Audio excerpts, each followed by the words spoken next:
Hi guys, it's Dipesh Parmar. I'm a dentist in Birmingham, and a fair amount of my work is composite bonding. Now, one of the most common questions I get asked is, how long does composite bonding last? In my experience, what I find that if it's done well, you can exceed 5 to 7 years.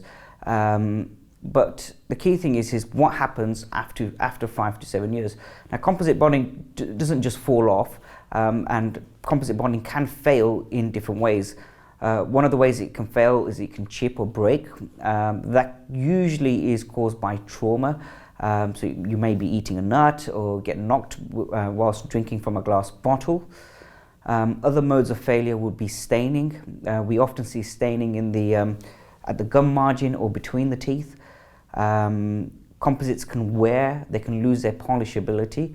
One of the advantages of composite is that it's much easier to renovate and to repair compared to ceramic restorations.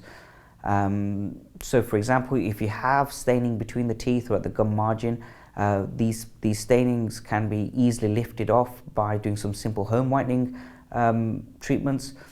Or if the composite breaks, we can easily repair that by bonding new composite to the old composite.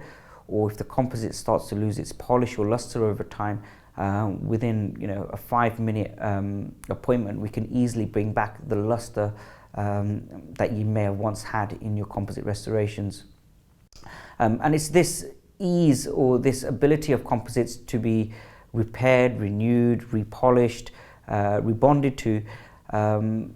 This is why composite bonding is becoming a much more favourable treatment option when doing mini smile makeovers compared to ceramic restorations. Well, thank you very much. If you're a patient that's recently had some composite bonding, look after them so you get as much life out of them as possible.